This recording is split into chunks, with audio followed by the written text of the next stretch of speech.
Starting off with Secret Invasion Episode 1, it's starting to bring my anime trust issues where I don't believe anything they're saying because I'm going to be looking at every single character now and be like, that's a Skrull, that's a Skrull, she's a Skrull, and we're going to be really diving deep into trying to figure out who's who. So let's jump into my episode breakdown and review for Episode 1 of Secret Invasion. Welcome to NonStopAntonio, where I talk about everything nerdy. I love Marvel, DC, and anime, and if you do too, I hope you enjoy this video. I heard the first episode of the series wasn't that good, however, I thought it did a really good job of just setting up what's going on during the story, reintroducing us to Maria Hill and Nick Fury, as well as Talos, and showing us what's been going on since the blip, because it looks like the Secret Invasion kind of started around then. However, this was something that's been happening for many years prior to that, because it's all pretty much Nick Fury and Captain Marvel's fault for not getting the Skrulls a new home. Because all these Skrulls are stuck on Earth, they're trying to find somewhere to go, and they're getting to the point where they're like, you know, screw this. Earth is going to be our home. We're going to take over, and it's going to be the new paradise we've always wanted. And I like how they're setting this up, because you have the more radical group within the Skrull faction, but at the same time, you have people like Gaia, who just wants to have a nice, safe place for her people. So I think that's going to be our two conflicting sides. We're going to have the radicals, and then we're going to have the ones that just want to live in peace. And I really like what they're doing with Nick Fury during this, because it shows that he has PTSD from the snap, because it was something he wasn't able to plan for. He's so used to being 3 steps ahead. When Thanos came and just snapped, he was not able to stop that or stop a bunch of people and himself from being snapped away. I also really like how they set up Talos and Gaia in this, because it shows that you have Gaia, who's the daughter that ran away and kind of rebelled against her family, because she wants a good home for the Skrulls. She wants to have her people be somewhere safe. But then her father is still working with the humans, because he seems to give a lot of mercy. He's not someone who likes to kill or go really deep into the action, because they reference this multiple times during the episode. Like how he doesn't shoot Gaia, because first he doesn't know it's his daughter, but he's giving the Skrull another chance to be better. Then when he's fighting the guy while Nick Fury is watching, he keeps yelling at Nick Fury to not interfere, because he wants to be the one to do it, but in the end, he's not able to kill the other Skrull, because it's his own people. He wants to help them, but he doesn't want to start ending their lives, even if they're on the opposite side of him. So I like how they're dealing with that, because his character progression is probably going to be him actively getting better at killing people and turning to more darker side that he's not usually used to. While Nick Fury needs to get back into his more darker side, where he's actually able to take charge and think 3 steps ahead. And the way they did the Skrull transformations in this is also really cool. It just looks very natural as their skin changes to look more human. And I like the scene at the end where you had Gravik going around, and each time he passed an object, he shapeshifted into something else, revealing to Nick Fury he's been watching him the entire time, showing us characters we've seen just in the background throughout the entire episode. So I like how they're playing that, because it's showing that Nick Fury cannot hide. They're always being watched, there are Skrulls everywhere, and they're hidden in the shadows. But enough about that, let's jump deeper into my breakdown, because we know what's going on in this plot, and let's talk about it. Because the episode starts off with probably one of the biggest shockers, where you have Everett Ross going to talk to Agent Prescott. And it looks like everything's all good. Prescott's talking about this conspiracy. He knows about the Skrulls, and he knows exactly what's going on. And he's right. By the end of the episode, we find out he was exactly right. But Ross seems so freaking sus during this. And when he was running away from the guy following him, I'm like, oh, okay, he's clearly the good guy, because he's being chased by an evil Skrull. Then we find out Ross was working with Maria Hill. And then we find out the Skrull chasing him was Talos. And then he falls to his death, and it's revealed that Everett Ross was a Skrull. Now the question is, was he a Skrull this entire time? Or is this just a Skrull pretending to be him to get the information from Prescott to find out what he had on their plan? And I ask this because at the end of Black Panther Wakanda Forever, Ross was saved by Okoye and most likely brought to Wakanda. So it's kind of weird that if he was a Skrull this entire time, that Wakanda probably wouldn't have picked it up. And mostly, why would he leave Wakanda? The Skrulls have access to some pretty high-tech shit there, and because the royal family seems to trust him, he wouldn't have too big of a problem going around. So I'm curious to see if that will be explained later, if we'll see another Ross pop up by the end of the series, where it's either the real one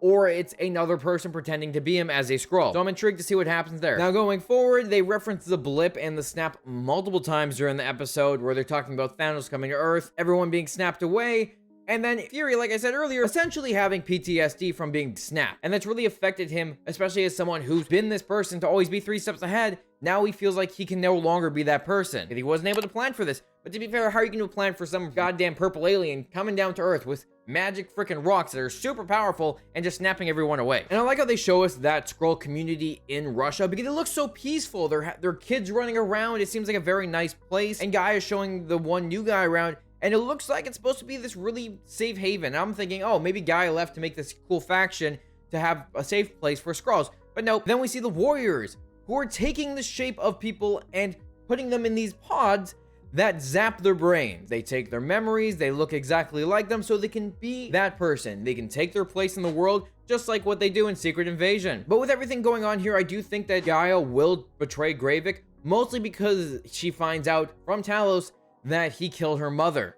Or at least someone from their warriors did. And the thing is, we also haven't seen her since Far From Home. So I'm kind of curious to see how they're going to reveal that she was killed and what happened there. But right now, that's still another mystery with this show. This show has set up a lot of mysteries and has yet to solve them, because that's the whole point of the show. But back to the whole Skrull taking people's places, this is where I think that there are definitely characters in the MCU who have most likely been Skrulls at least since Endgame. Possibly further down the line, but I think Endgame is a good place to where they could have been, because either they got grabbed in the confusion, or they got their places taken after the snap. So while they were actually blipped, the Skrull took their place to become them, essentially, for 5 years. So I'm interested to see what happens, because they show Rhodey with the president. It makes me feel like he was definitely replaced after Endgame, because he felt like himself in that movie, but they could also turn around and be like, that was a Skrull pretending to be him to earn the trust of the Avengers. But I think he was grabbed after Endgame, mostly because he's working with the president. So wouldn't that be a perfect place to have a Skrull? Here you go, infiltrate the White House, work with the president, and convince him what to do. Because he tells him that Maria Hill and Nick Fury have gone AWOL, which I don't think Rhodey would have done if he wasn't a Skrull. And also just seeing that they had a Ross Skrull,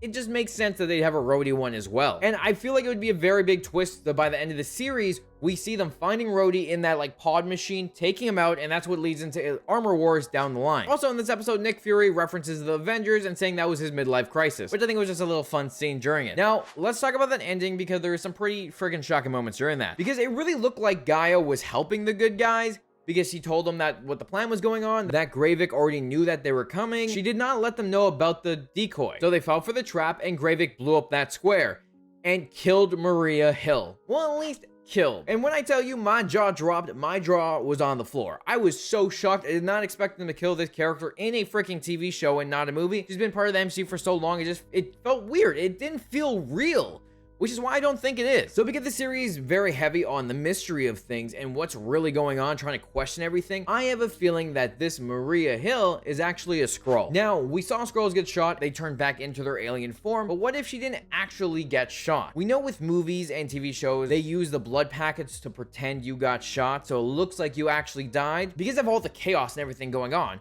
what if Gravik planted a Skrull there, made him look like Maria Hill, did that, shot her, and then had Nick Fury run up to her, kind of freak out, because he's off his game. He's not the Nick Fury we once knew. He's kind of still getting back into it, and he has to find his ground again. So I like how they're playing it, and that's why I think that Maria Hill is most likely captured and has been a Skrull this entire time, at least for the last little while. This episode definitely was good setup for the series and setting up all those little mysteries that are going to be going on. So let me ask you these questions. Do you think Maria Hill actually died, or do you think it was a Skrull in disguise? Do you think Everett Roth was a Skrull this entire time, or was it a Skrull impersonating him while he was in Wakanda?